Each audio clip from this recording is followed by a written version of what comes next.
이번 주간에 우리는 갈릴리 특별 새벽 기도를 통해서 2024년도를 소망 가운데, 기도 가운데 열어가고 있습니다. 우리가 기도로 한 해를 시작할 수 있는 것은 크나큰 은혜가 아닐 수 없습니다. 우리가 기도할 수 있는 것 그 자체가 얼마나 대단한 일인지 모릅니다. 기도하는 우리가 대단해서가 아니라 소망 없는 인생이 만유를 지으시고 다스리시는 우리 하나님과 연결돼서 모든 것을 하나님께 공급받는 유일한 통로인 기도로서 우리가 한 해를 열어간다는 것은 정말 대단하고 귀하고 뜻깊은 일입니다. 제가 기도가 하나님께 연결할 수 있는 유일한 통로라고 소개하고 싶은데요, 그만큼 기도만이 이 땅을 살아갈 성도들의 최선의 방도라는 의미에서입니다. 어떤 분들은 꼭 기도만이 답이라고 할 수 있습니까? 이렇게 말할 수도 있겠지만, 네, 기도 외에는 이런 일이 일어날 수 없습니다. 그렇게 말씀드리고 싶습니다. 하나님께서는 물론 우리 가운데 기도하지 않아도 역사하시는 많은 은혜들이 있죠. 하늘의 해와 달과 별들을 비춰주시고, 땅에 필요한 대로 비도 내려주시고, 바람들 불게 하시고, 땅의 수확을 거두게 하십니다. 날마다 우리는 그런 은혜들을 누리고 있죠. 그런데 성도 여러분, 그런 모든 은혜들은 우리가 예수님을 믿지 않았어도 충분히 풍성히 누릴 수 있었던 것들이죠. 하나님께서는 그렇게 기본적으로 이 땅에 살아갈 필요한 것들을 선인과 악인들에게 하나님의 선하심과 인자하심과 자비로우심으로 베풀어 주십니다. 그런데 성도 여러분, 과연 그것만을 가지고 우리가 온전히 이 땅을 살아갈 수 있을까요? 그런 인생은 단 한 사람도 없습니다. 한 사람도 없습니다. 그렇다면 예수님을 만날 이유가 없지 않겠습니까? 그런 인생은 참으로 불안할 것이고 소망이 없을 것입니다. 새로운 해가 찾아와도 그 사람의 마음 한구석에는 여전히 허전하고 공허할 것입니다. 묻어둬서 그렇지 소망도 막연한 소망일 뿐일 것입니다. 그래서 많은 사람들이 해가 지나면 용하다는 법당에 찾아가고 너나 없이 인터넷 사이트를 뒤져가면서 운세를 점하기도 하죠.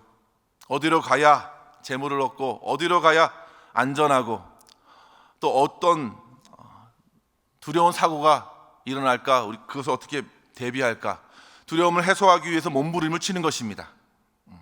이 자리에는 그런 분들이 없으시겠죠?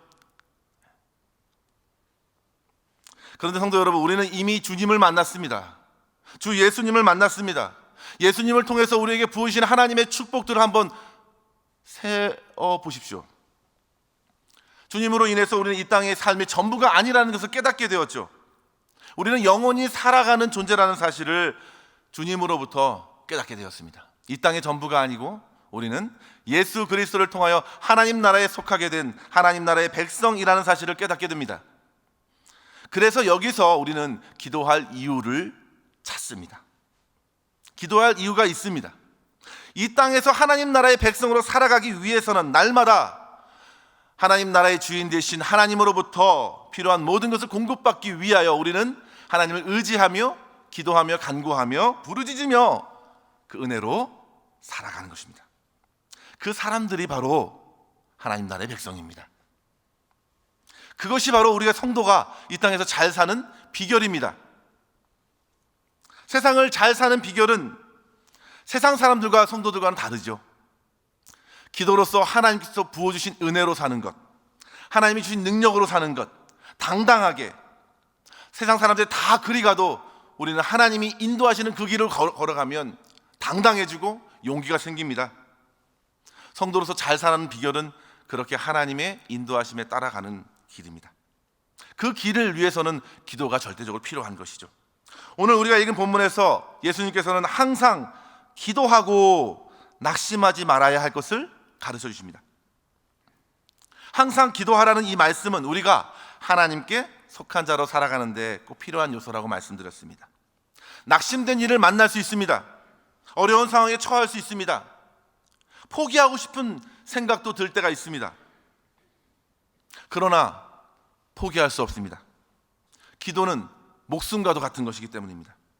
오늘 우리가 읽은 이 본문의 말씀 누가복음 18장은요 중요한 기도에 관한 두 가지 이유를 담고 있는데요, 그 중에 우리가 첫 번째 재판장, 불의한 재판장에게 간구하는 과부의 기도에 대해서 우리가 말씀을 듣게 되었는데요, 이 이야기의 그 배경을 우리가 알 필요가 있습니다. 이야기의 발단은 누가복음 17장 20절에 나와 있는 바리새인들의 질문에서 시작합니다. 20절 말씀을 한번 보시면요, 바리새인들이 하나님의 나라가 어느 때에 임하나이까 묻거늘 예수께서 대답하여 이르시되 하나님의 나라는 볼 수 있게 임하는 것이 아니요 라고 말씀을 하시죠. 하나님의 나라에 대해서 바리새인들에게 알려주는 과정 속에서 이 말씀을 하신 말씀입니다. 하나님 나라가 언제 임합니까? 하나님 나라는 이미 너희 안에 있다. 이미 그리스도 안에서 하나님 나라는 도래했습니다. 우리 또한 예수님 안에서 하나님 나라를 경험하고 있습니다. 우리는 하나님 나라의 백성이고 하나님 나라, 미국에서 살고 있지만 우리는 하나님 나라의 백성으로 이 땅을 살아갑니다. 그리스도 안에서 우리는 하나님 나라를 경험하고 누리며 살아가는 하나님 나라의 백성입니다. 그런데 성도 여러분, 바리새인들은 좀처럼 그 사실을, 주님의 말씀을 받아들이러 가지 않는 것입니다. 그래서 주님께서 그에 대한 말씀을 쭉 하시는 내용이죠. 하나님 나라에 관해서 말씀해 주시는데요, 그 나라는 이미 와 있지만 아직 완성된 나라는 아니다. 아직 완성된 나라는 갑작스럽게 임할 것이다. 그러면서 이제 20절부터 우리가 앞서 읽진 않았지만 17장 마지막 절까지 어떻게 그 나라가 임할까? 노아의 홍수가 임한, 심판이 임한 것처럼 갑자기 임한다. 그리고 소돔과 고모라의 불심판이 갑자기 임한 것처럼 하나님 나라는 임한다. 그래서 완성될 것이다. 그때까지 기다리는 성도들에게 요구하신 내용이 무엇입니까? 항상 기도하고 그 나라 오기까지 낙심하지 말라는 것입니다. 1절 말씀에서 그렇게 말씀을 이제 시작하는 거죠. 우리 1절 말씀 아주 핵심적인 말씀이고 오늘 주제의 말씀인데요, 우리 같이 한번 한 목소리로 18장 1절을 읽어볼까요? 같이 한번 읽습니다. 시작. 예수께서 그들에게 비유로 말씀하여 항상 기도하고 낙심하지 말아야 한다. 여기서 항상 기도하라, 이 말씀은 우리가 참 많이 듣던 말씀이잖아요. 많이 반복되는 말씀이기도 하고요. 사도 바울도 그랬고요. 이 말씀을 계속 기도하라, 이런 말씀은 결코 아니죠. 헨리 나우엔의 말을 빌리자면 이 항상 기도하라는 이 말은 주님을 향한 기도가 삶의 한 부분이 아니라 삶의 전부로 삼으라는 말입니다. 기도를 통해서 내 삶 전체가 움직인다는 것을 인정하는 것이죠. 사도 바울도 그런 취지에서 말씀하지 않았습니까? 데살로니가전서 우리가 잘 알고 있는 5장 16, 17, 18절, 그렇죠? 항상 기뻐하라, 쉬지 말고 기도하라, 범사에 감사하라. 이는 그리스도 예수 안에서 너희를 향하신 하나님의 뜻이니라. 하나님의 뜻은 정말 단순합니다. 그렇죠? 어렵지 않아요. 항상 기뻐하는 것, 하나님이 저와 여러분을 바라보실 때 새해를 열었으니 항상 기뻐하고, 그렇죠? 항상 기도하고 항상 감사하는 삶을 살기를 우리 하나님이 바라시는 거예요. 그 뜻을 이루어 가실 것입니다. 어떤 상황이 와도 거기에 치우치지 않고 기쁨, 기도, 감사 충만해서 하나님께 영광. 얼마나 멋있습니까? 얼마나 뜻깊습니까? 얼마나 당당합니까? 그렇게 새해를 하나님께 맡겨서 살고자 우리는 이렇게 기도를 또 새벽마다 특별 새벽 기도로 모이고 있는 것이죠. 항상 쉬지 말고 기도하는 것, 단지 올 특별 새벽 기도니까 이렇게 우리 새벽마다 100명 정도 성도님들을 뵙게 되는데요, 정말 말씀이 은혜가 되고 기도에 뜨겁게 하나님 앞에 아뢰는 모습들이 참 벅찹니다. 우리가 기도할 수 있다는 것이 얼마나 큰 은혜인지 몰라요. 그런데 이 특별 새벽 기도뿐만 아니라 항상 기도하라고 했으니까 저는 매일 특별 새벽 기도를 했으면 좋겠습니다. 목사님께 죄송하지만 너무 은혜가 되고 너무 좋습니다. 성도님들을 많이 뵙게 돼서 너무 좋습니다.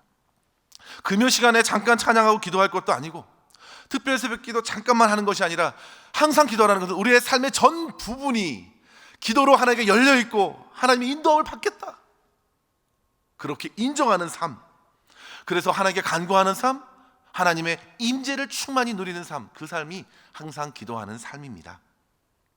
우리가 드리는 기도는 마치 깊은 바다에 들어갔을 때 바다 밖에 있는 공기를 들어 마시는 연결 통로와 같이 기도하는 것입니다. 성도들이 이 땅을 살아가면서 이 땅의 것으로 살아가는 사람들이 아니라 하나님 나라에서 하나님께서 부어주시는 하나님과 연결된 통로를 통해서 하나님의 능력을 공급받고, 지혜를 공급받고, 믿음을 공급받고, 생명을 공급받고, 그래서 그 공급받는 통로가 바로 기도이죠. 기도는 마치 군인이 작전에 투입되었는데요, 전쟁터에서 유일하게 본부와 소통을 열어주는 통신과도 같습니다. 통신과도 같아요. 연락을 해서 필요한 자원을 보내주십시오.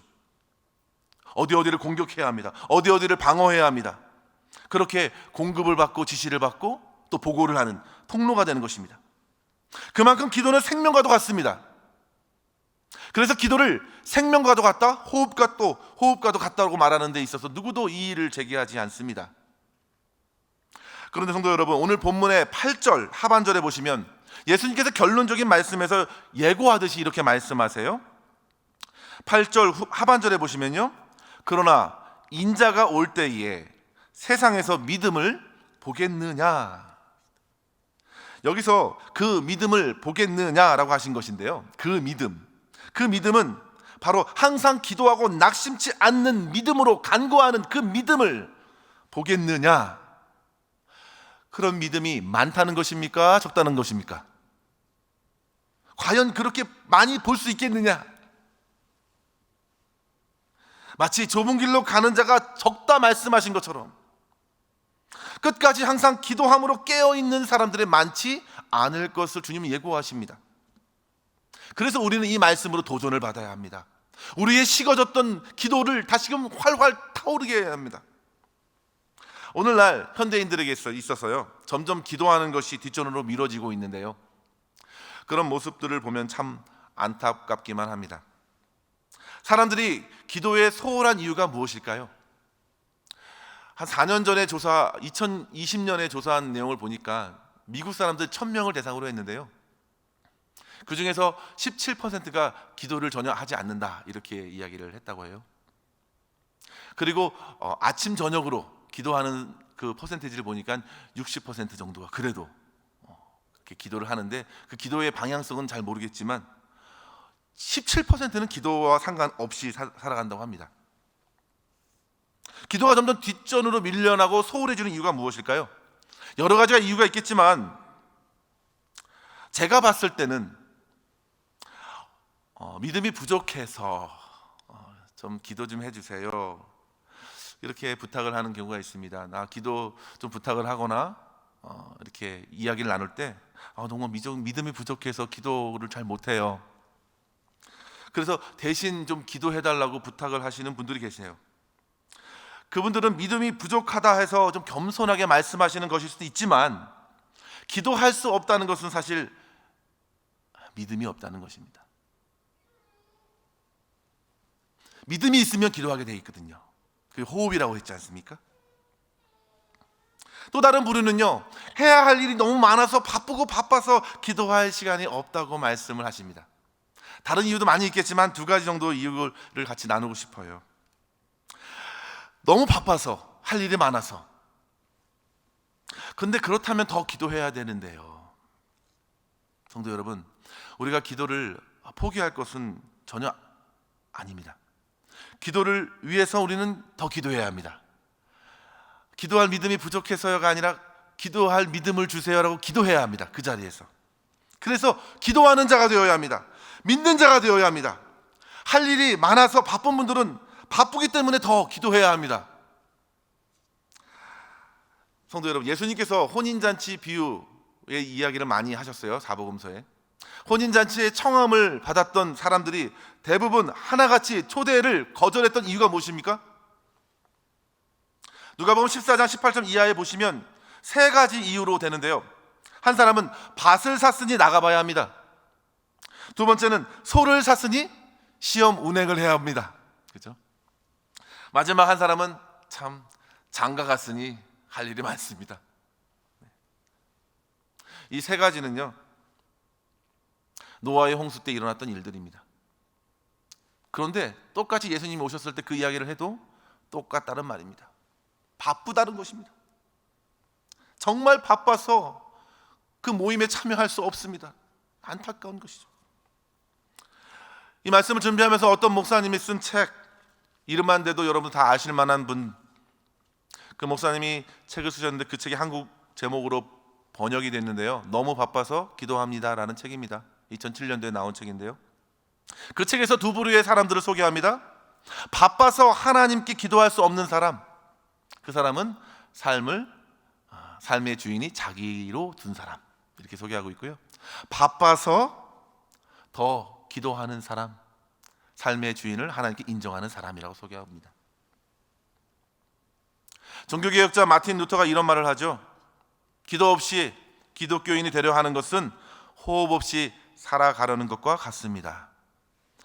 나는 너무 바빠서 하루에 3시간 이상 기도하지 않을 수 없습니다. 바빠서 기도해야 합니다. 해야 할 일, 처리할 일이 많기 때문에 기도를 더 해야 합니다라는 고백입니다. 정직한 고백입니다. 왜냐하면 제대로 하기 위해서입니다. 내가 다 하고 싶어도 할 수 없기 때문에 하나님께 능력을 달라고, 하나님이 도와주시라고, 내가 보지 못하고 감당할 수 없는 일들이기 때문에 너무 바쁘니 하나님께서 대신 해주시라고, 역사해 달라고, 내가 하는 것은 빙산의 일각일 뿐이라고, 나머지는 다 주님께서 해주셔야 되지 않겠습니까? 도움을 요청하는 것이죠. 바쁘니까 하는 것입니다. 기도할 이유가 정말 많은 것이죠. 사랑하는 성도 여러분, 정말 우리는 기도에 타협하지 말아야 합니다. 오늘 이 본문에 나와 있는 과부는 결코 타협이 없었습니다.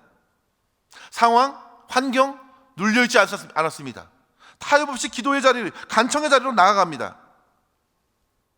세상을 보십시오. 앞에서 기도해 주셨지만 정말 기도할 일 많습니다.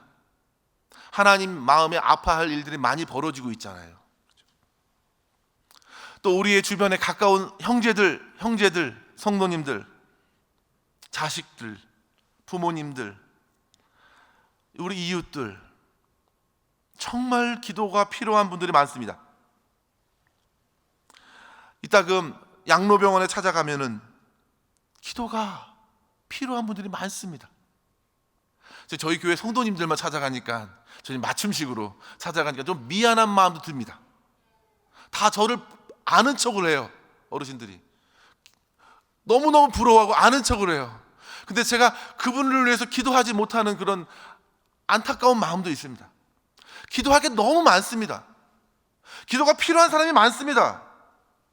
기도를 통해서 하나님 역사를 경험할 일들이 참 많습니다. 그래서 오늘 주님께서는 이 말씀으로 누가복음 18장 이 1절에서 8절까지의 말씀을 통해서 우리의 식어진 기도 생활을 다시 태우고 깨우쳐서 기도하면서 이 말세 시간을 보내고 올 한 해를 맞이하고 올 한 해 끝까지 가고 주님 오시는 그날까지 마라나타 주 예수여 내가 기도하면서 주님을 맞이하겠습니다, 이렇게 주님 앞에 고백할 수 있는 저와 여러분 될 수 있기를 주의 이름으로 간절히 축원합니다. 기도할 수 있는, 기도를 해야 하는 3가지 이유 딱 살펴보고 우리 기도하기를 원하는데요. 첫 번째로 성도 여러분, 기도 가운데 낙심된 일을 만나더라도 만나기 때문에 더 기도해야 합니다. 여기서 항상 기도하라는 말과 낙심하지 말라는 말을 같이 사용한 것을 보면요, 이게 대칭을 이루고 있는 거예요. 기도 생활에 낙심이 찾아오면 기도 생활에 꺾입니다. 1년을 기도했습니다, 2년을 기도했습니다, 10년을 기도했습니다, 더 이상 안 됩니다 라고 생각하고 여러분들 기도 보따리를 조금 뒷전으로 밀어놓은 것이 분명히 있을 것 같습니다. 이 말씀으로 다시금 도전 얻고 그것을 다시 꺼내야 합니다. 주님께서는 그것을 가지고 기도하라고 말씀하십니다.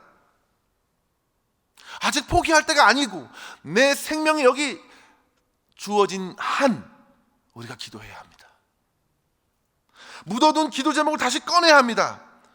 낙심이 되거든요, 그걸 가지고 있으면. 안 될 것 같거든요, 그걸 가지고 있으면. 그래서 쌓아둔 거, 묻어둔 기도가 있습니다. 지치죠, 상심합니다, 짜증도 나기도 하고요, 또 화도 나기도 합니다. 답답합니다. 이 낙심이라는 단어에 그 모든 내용이 포함되어 있습니다. 그래서 그 부분에서는 기도하고 싶지 않습니다. 갑자기 미워하는 성도님들 생각하면 그죠? 기도가 잘 안 돼요. 이것이 바로 누가 제일 좋아하는 악한 마귀 사단이 제일 좋아하는 거죠. 기도를 못하니까. 기도를 하면 해결이 되는데 기도하고 싶은 마음이 사그러지는 거예요. 이 낙심이 그런 작용을 하는 것입니다.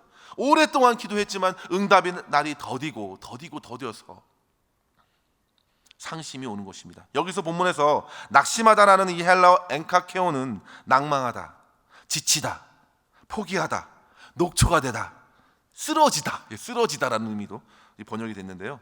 이 엔카케오는 NIV 성경에는 give up, 포기하다라고 번역을 했고, NASB는 lose heart, 마음을 잃다, 상심했다 이렇게 표현하고 있어요. 이 두 가지를 다 같이 포함하면 기도를 포기하고 싶은 마음이에요. 마음이 상해서 더 이상 기도하고 싶지 않습니다. 나아가고 싶지 않습니다.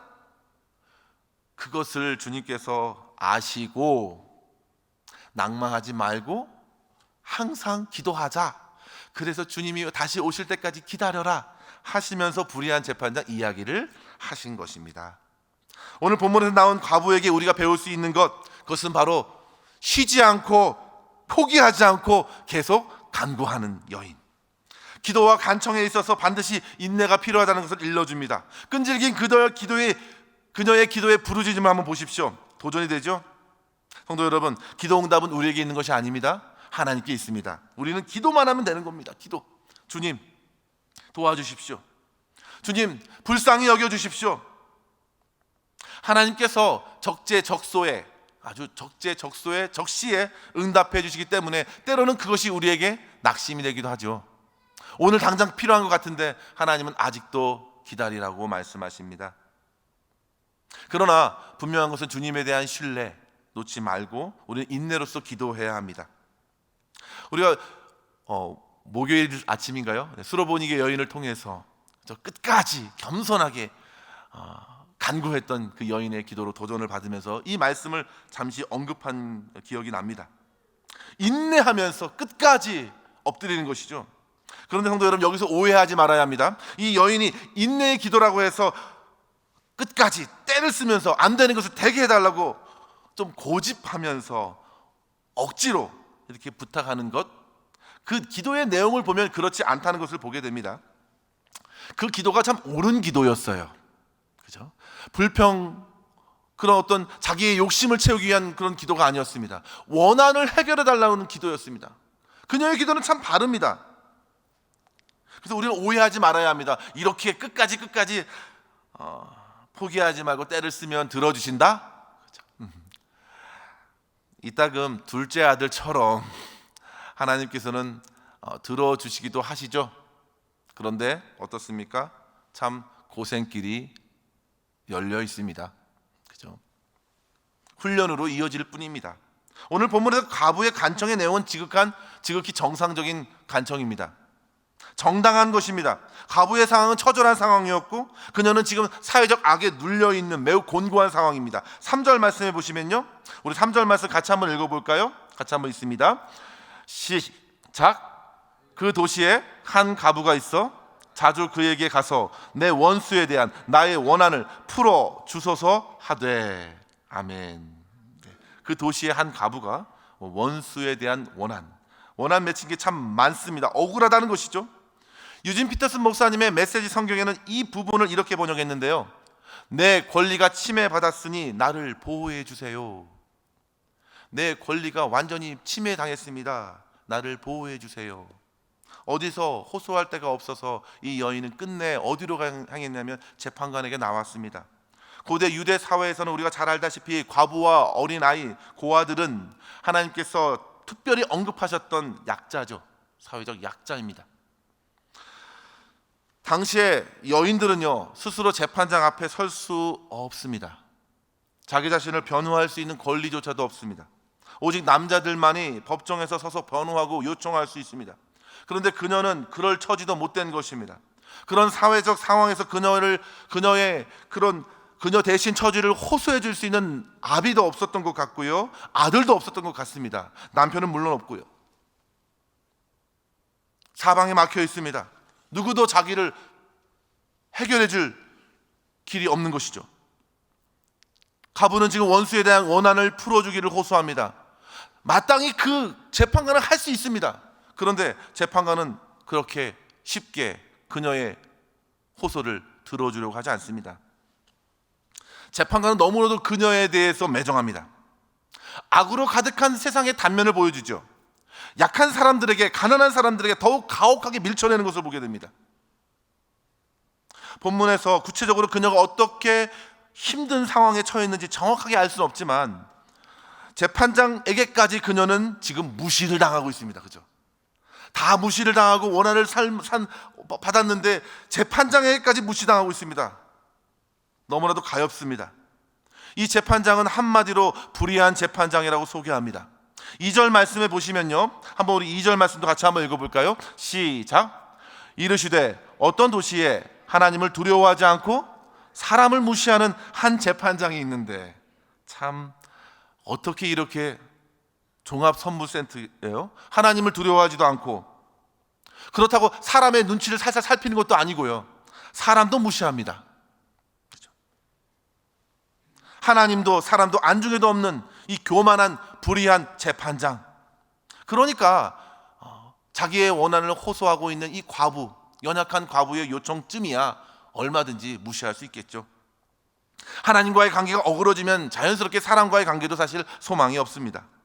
그렇게 불의로 가득한 이 사람이 가장 중요한 자리에 앉아 있으니 얼마나 그 도시 사람들은 고통이 이만저만하지 않을까요? 얼마나 그 도시는 무질서하고 난잡할까요? 그렇죠? 세상이 그렇습니다. 그런 지도자가 앞에 서면 힘든 일이 많습니다. 지금 이 과부와 같은 사람이 얼마나 많았을까요? 이 과부는 계속 강구하고 괴롭히는 사람인데 포기했던 과부들은 얼마나 많을까요? 참, 재판관이라면 능히 자기의 직위로 공의와 정의를 최선을 다해서 펼쳐야 하는데 그는 오히려 철저히 외면합니다. 아마도 그는 돈 있는 사람, 힘 있는 사람, 좀 유력한 사람, 자기에게 뭔가 도움이 되는 사람들의 송사는 비교적 잘 처리했을 수도 있습니다. 그죠? 왜냐하면 그 자리를 계속 유지하기 위해서는 당연히 그래야 했을 것입니다. 그런데 하나님도 사람도 안중에도 없던 그에게 과부는요, 아무 필요가 없는 거예요. 자기의 이해관계도 없습니다. 유익도 없습니다. 재판을 할 이유도 없는 것이죠. 그런데 이 과부는 결국 그 재판관을 움직인 것입니다. 왜냐하면 과부는 다른 길이 없어요. 벼랑 끝에 섰습니다. 다른 선택지가 없습니다. 그래서 3절에 보시면 자주 그 재판관에라도 가서 억울함을 요청합니다. 그날부터 불의한 재판관은 간청하는 과부와 힘겨루기가 시작됐는데요, 이 싸움이 어떻게 흘러갑니까? 네, 과부는 더 이상 잃을 것이 없고요, 불의한 재판장은 잃을 것이 많습니다. 고통스럽습니다. 그가 이제 혼자 생각하는 것이죠. 5절 말씀 한번 볼까요? 5절 말씀 보겠습니다. 이 과부가 나를 번거롭게 하니 내가 그 원한을 풀어주리라. 그렇지 않으면 늘 와서 나를 괴롭게 하리라 하였느니라. 참, 번거롭게 한다, 나를 괴롭게 한다, 못 살게 군다. 아무런 이득이 되지 않지만 내가 피해는 당하지 말아야지. 내 스케줄에, 정말 내 신경에 계속 그 과부가 찾아오고 그러면 무슨 말이 돌겠습니까? 그죠?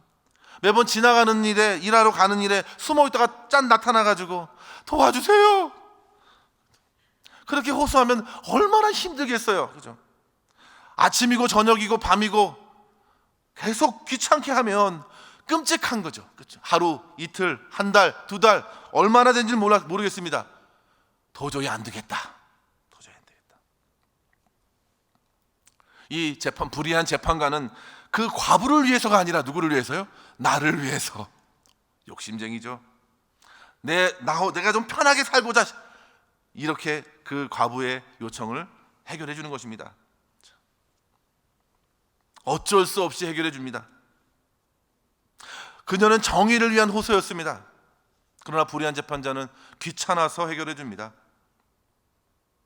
성도 여러분, 우리가 살고 있는 이 세상은 곧 이와 같습니다. 불의가 가득합니다. 그 불의가 가득한 곳에서 더 고통받고 있는 사람들이 참 많습니다. 세상에 크고 작은 전쟁이 끊이지 않죠. 전쟁 때 인권이 바닥을 내리칩니다. 숱한 사람들이 쉽게 목숨을 잃습니다. 너무나도 쉽게 쓰러집니다. 가족을 잃고 부모를 잃습니다. 우리가 지금 피부에 와닿지 않아서 그렇지 현장에 가면 어떨까요? 제가 앞서 말씀드렸죠. 병원에만 가도, 응급실만 들어가도 눈물이 납니다. 선교지만 방문해 봐도 기도가 달라집니다. 우리는 잘 모릅니다. 사실 선교사님들이 이해하기 참 모릅니다. 그 현장을 잘 모릅니다. 권력자들은 그저 자기의 눈앞에 있는 정치적 명분이나 이익을 추구하죠. 약자를 향한 긍휼히 여기는 마음, 불의한 재판장처럼 하지 말라는 법이 어디 있습니까? 정말 많습니다. 예수님께서 이 이야기를 하신 이유는 그만큼 많아서 그렇죠. 이런 세상에서 하나님 나라의 백성들은 어떻게 해야 할까? 간구해야 합니다. 기도해야 합니다. 주의 역사가 나타나야 합니다. 이것은 영적인 전쟁입니다. 이것은 세상 사람들의 나라와 나라의 싸움이 아닙니다. 하나님 나라를 대적하는 악한 영들과의 싸움입니다. 서로 물고 뜯고 전쟁에서 망하라고 하는 영적인 전쟁의 한 모퉁이입니다. 우리가 이것을 보고 기도해야 합니다. 우리는 하나님 나라에 속한 하나님을 믿는, 예수님을 믿는 백성이기 때문입니다. 기도해야 합니다. 많은 사람들이 죽어가고 있습니다. 전쟁을 그치고 속히 평화를 허락해 주십시오. 우리 대한민국은 전쟁을 통과한 민족입니다. 전쟁을 아픔을 아는 민족이에요. 우리 어르신들 정말 지금은 지나온 날이니까 말씀하시지만 피난 때에 가족을 잃었다 겨우 찾았네요. 사랑하는 형제를 잃었네요. 부모를 잃었네요. 눈물이 나죠. 그래서 한국교회가 그 은혜에 굶주렸고 하나님을 더욱더 뜨겁게 찾은 것이 아니겠습니까?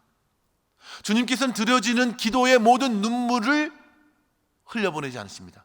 모든 기도의 눈물을 다 담아내시죠. 시편 56편 8절에 나의 눈물을 주의 병에 담으소서. 대적들이 나를 올가맵니다. 나의 눈물을 주의 눈물병에 담으소서. 하나도 낭비되지 않고 그 모든 기도를 다 담아 하나님의 시간에, 하나님의 때에 하나님께서 그 눈물을 흘린 기도를 다 기억하시고 응답하시는 것이죠. 그래서 우리는 포기하지 말아야 합니다. 기도 외에는 이런 일이 일어날 수 없습니다. 예수님께서 말씀하셨죠.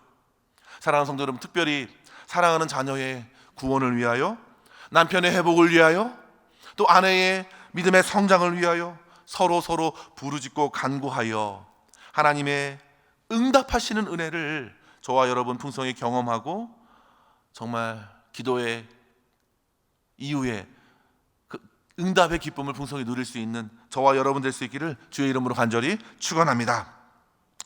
두 번째로 성도 여러분, 기도를 들으신 우리 하나님께서는요, 가장 선하시고 오래 참지 않으시기 때문에 우리는 항상 깨어 기도해야 합니다. 불의한 재판관이 과부의 끈질긴 간구에 응답하면서 그 원한을 해결해 주었잖아요. 하물며 의로우신 하나님은 어떻습니까? 오늘 본문 7절 말씀에 보시면요, 우리 같이 한번 7절 말씀 같이 한번 읽어볼까요? 같이 한번 읽습니다. 하물며, 시작. 하물며 하나님께서 그 밤낮 부르짖는 택하신 자들의 원한을 풀어주지 아니하시겠느냐? 그들에게 오래 참으시겠느냐? 아멘. 주님께서 오래 참으신다는 말씀입니까? 아니죠. 여기서 하물며는 불의한 재판장과 하나님은 다르다. 어떻게 다릅니까? 우리 하나님은 의로우신 분이십니다. 불의한 재판장은 불의한 사람입니다. 자기의 이익이 아니면 결코 움직이지 않는 사람. 그 사람은 간청을 들었는데도 너무 짜증내고 귀찮게 한다고 뭐라 세웠습니다. 우리 하나님 어떻습니까? 기도하는 자를 기뻐하십니다. 기뻐하세요. 다르죠? 과부와 불의한 재판장은 아무런 상관이 없습니다. 그러나 우리 하나님 아버지는 어떻습니까? 저와 여러분의 아버지 되시고 주인 되어 주십니다. 다른 것이죠. 비교를 해보면 너무나도 차이가 있습니다.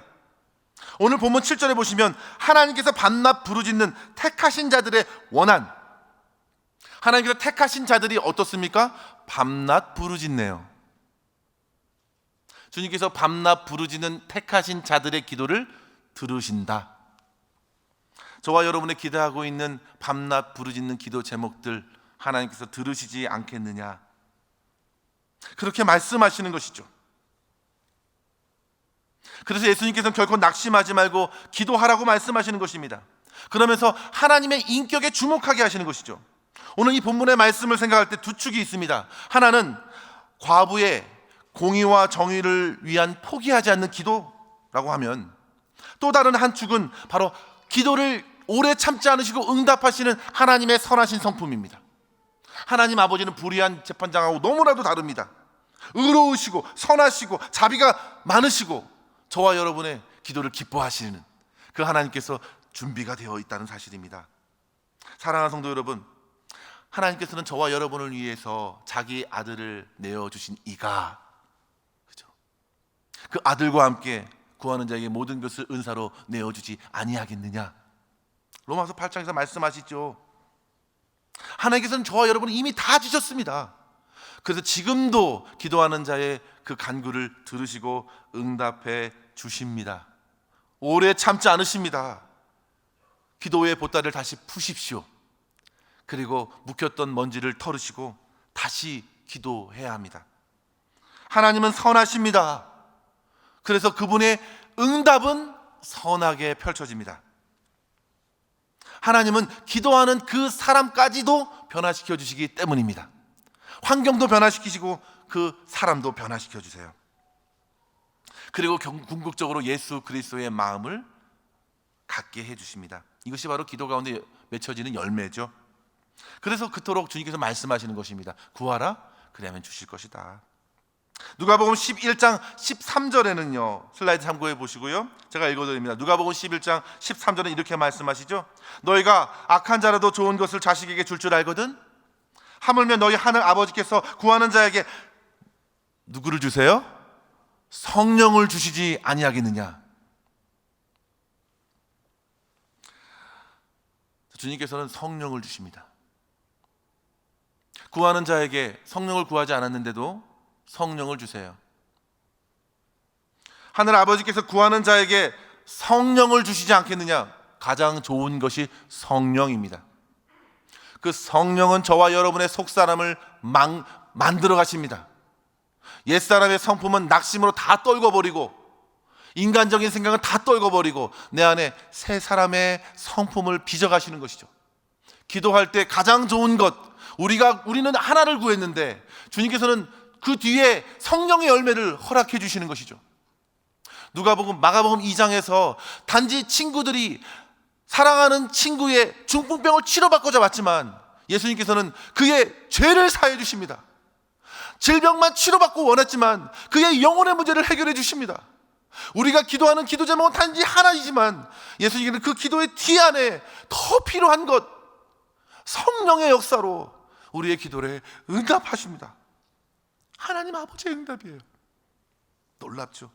그 성령을 통해서 우리의 속사람을, 인격을 빚어가시는 것입니다. 기도의 열매는 우리가 바라지 않았어도 하나님을 닮게 하고 예수님의 성품, 거룩함, 겸손함, 온유함을 덧입게 되는 것입니다. 사랑하는 성도 여러분, 욥이 고난에서 드린 기도를 한번 생각해 보십시오. 욥기에서 가장 중요한 교훈은 그가 당한 고난 자체에 있지 않습니다. 그가 고난 중에서도 끝까지 하나님 앞에서 기도를 멈추지 않았다는 것입니다. 자기의 기도를 가지고 끝까지 가족이 날 버리고 자녀들 다 잃고 재산도 다 잃고 친구들 3명도 나를 계속 꼭꼭 찌르고 비난하지만, 정죄하지만 눈물로 하나님의 앞에 기도의 자리를 떠나지 않았다는 것입니다. 그래서 결국에는 하나님의 음성을 듣고 주님을 만나잖아요. 욥기 42장 5절에 그가 이렇게 고백하지 않습니까? 아주 유명한 고백이죠. 내가 주께 대하여 귀로 듣기만 하였사오나 이제는 눈으로 주를 배움나이다. 주님을 뵙니다. 주님을 보았습니다. 주님을 보았다. 야고보서 기자는 후에 욥에 대해서 야고보서 5장 11절에 그를 칭찬하며 이렇게 언급합니다. 보라, 인내하는 자를 우리가 복되다 하나니 너희가 욥의 인내를 들었고 주께서 주신 결말을 보았거니와 주는 가장 자비하시고 긍휼히 여기시는 이시니라. 아멘. 기도를 들으시는 하나님께서는 가장 자비하시고 긍휼히 여기시는 주님이심을 욥을 통해서 우리는 다 보았다. 그래서 우리는 기도해야 한다. 엘리야처럼 기도해야 합니다. 우리는 똑같이 하는 것이다. 야고보서는 가장 성도가 믿음으로 할 수 있는 행위는 무엇이냐? 기도다. 기도다. 목숨처럼 여겨야 될 것, 기도다. 그렇게 말씀하고 기도를 통해서 인내를 맺어가시고 하나님의 은사를 허락해 주시는 것을 기대하게 합니다. 사랑하는 성도 여러분, 우리가 이 말씀으로 도전을 얻고 담대함을 갖고 주님의 보좌 앞에 점점 더 가까이 나아가서 우리의 오랫동안 가지고 있던 기도 제목들까지도 세상에 많고 많은 험난한 소식들을 가지고 하나님의 마음을 품고 기도할 수 있고, 사랑하는 가족들을 위하여 기도할 수 있고, 여러 가지로 내가 기도해야 할 것, 주님의 은혜가 필요하고 주님의 역사가 필요한 그 심령을 품고 기도할 때 하나님의 놀라운 역사, 성령의 역사를 풍성히 경험할 수 있기를 주의 이름으로 간절히 축원합니다. 마지막으로 성도 여러분, 우리가 항상 기도해야 하는 이유, 마지막입니다. 삶의 마지막에 순간이 가까이 오기 때문입니다. 우리 8절 말씀입니다. 우리 같이 한번 한 목소리를 읽어봅니다. 같이 한번 다시 한번 읽습니다. 시작. 내가 너에게 이르노니 속히 그 원한을 풀어주리라. 그러나 인자가 올 때에 세상에서 믿음을 보겠느냐 하시니라. 아멘. 우리의 믿음의 시작이 기도라면 마지막도 기도로 맞춰져야 합니다. 그것이 바로 복된 인생입니다. 믿음의 여정이 그렇게 흘러가기를 바라고 여러분 함께 기도에 전념하십시오. 사도 바울을 한번 예를 들겠습니다. 사도 바울은 주님을 만난 즉시 그는 기도하는 사람이 되었죠. 그가 전에 어떻게 기도했는지는 모르겠습니다. 그의 모든 기도가 하나님께 연락됐는지는 모르겠습니다. 그러나 중요한 것은 예수님을 그가 다메섹 도상에서 만나고 나서 그의 눈을 멀고 그는 기도하였습니다. 주님을 뵙고 즉시 육신의 시력을 잃어버렸습니다. 그러나 그에게는 분명한 믿음의 눈이 열렸습니다. 자기의 육체의 눈으로 볼 수 없었던 주님을 바울은 다메섹 도상에서 만나 뵙고 그분의 음성을 들었고 즉시 기도하는 자가 되었습니다. 기도하면서 자기가 얼마나 어리석었은가 깨달았을 것이 분명합니다. 그 시간이 3일이라고 했습니다. 그동안 자기의 열심, 자기의 의, 얼마나 예수님 믿는 자를 잡으러 다녔는지. 그런데 주님께서는 나를 핍박한다고 그렇게 책망하셨는데 그가 그동안 행동했던 모든 부끄러운 행동을 그는 기도 중에 회개하였을 것입니다. 그는 기도하는 중이었습니다. 3일 동안 기도하였고 주의 제자 아나니아를 통해서 아나니아가 집 가라가는 거리에서 그를 만나게 하셨고 그가 다시금 눈을 뜨도록 기도하게 하셨습니다. 성도 여러분, 주님을 만나고 나서 기도하지 않는 인생은 없습니다. 영접하는 자, 꼭 그 이름을 믿는 자들에게는 하나님의 자녀가 되는 권세를 주셨으니 지금까지는 너희가 내 이름으로 구하지 아니하였으나 구하라 그리하면 너희 기쁨이 충만할 것이다. 주님의 이름으로 기도하는 권세, 주님을 믿고 나서 우리는 기도하기 시작합니다. 믿음의 역사는 기도로 시작합니다. 베드로도 복음을 전했고 그 복음을 들었을 때 사람들이 우리가 어찌할꼬 그렇게 호소했을 때 베드로가 말하죠. 회개하라. 그리고 주님을 믿으라. 속사람이 새롭게 되는 역사는, 믿음의 역사는 곧 기도의 역사로 시작합니다. 그 기도는 자기가 하는 기도가 아니고 성령께서 끌어올려서 하게 하는 기도이기 때문입니다. 사랑하는 성도 여러분, 그렇게 기도를 시작해서 우리는 믿음 생활을 하고 있고 지금도 믿음 생활을 하면서 기도하고 있고 주님이 오시기 전에 우리는 오늘 본문에서 8절에서 내가 세상에서 인자가 올 때 그 믿음을 보겠느냐라고 말씀하시는데 저와 여러분 그렇게 눈을 뜨고 주님이 오실 때에 주님이 바라시는 대로 깨어 기도하는 눈으로 주님을 바라볼 수 있기를 주의 이름으로 간절히 축원합니다. 성도 여러분, 주님을 보는 것이 우리의 기도의 응답입니다. 우리는 주님을 구하잖아요. 주님을 보면 기도가 응답된 것입니다. 우리의 기도의 마침은 바로 죽음이어야 합니다. 그리고 눈을 떴을 때 기도의 온전한 응답 되시는 예수님을 만나는 것입니다. 마지막까지 우리가 기도하기 위해서 지금 기도하는 것입니다. 언제 오실지 모르기 때문에 우리가 지금 기도하는 것입니다. 우리의 감겨진 눈이, 기도의 눈이 탁 떴을 때 주님이 딱 내 앞에 계시면 얼마나 좋을까요? 저는 그런 기대를 합니다. 기도는 믿음의 시작이자 과정이자 우리의 인생의 마지막이어야 합니다.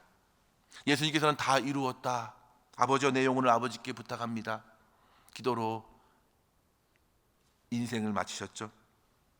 스데반도 기도하면서 자신의 삶을 마쳤습니다.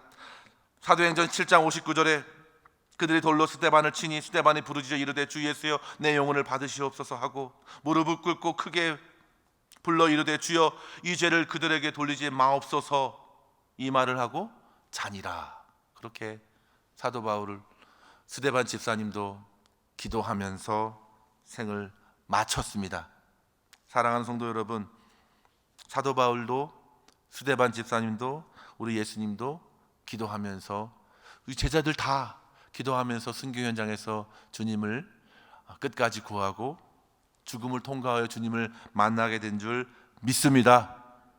저와 여러분뿐만 아니라 우리 앞서간 믿음의 동지, 믿음의 성도들도 다 그렇게 기도하면서 눈을 떴을 때 주님이 끌어안아 주시고 주님을 분명히 만났을 것이라 저는 믿어 의심하지 않습니다. 사랑하는 성도 여러분, 그래서 사도 바울은 기도에 항상 힘쓰라고, 깨어 있으라고 말했습니다. 주님께서도 깨어 있으라고.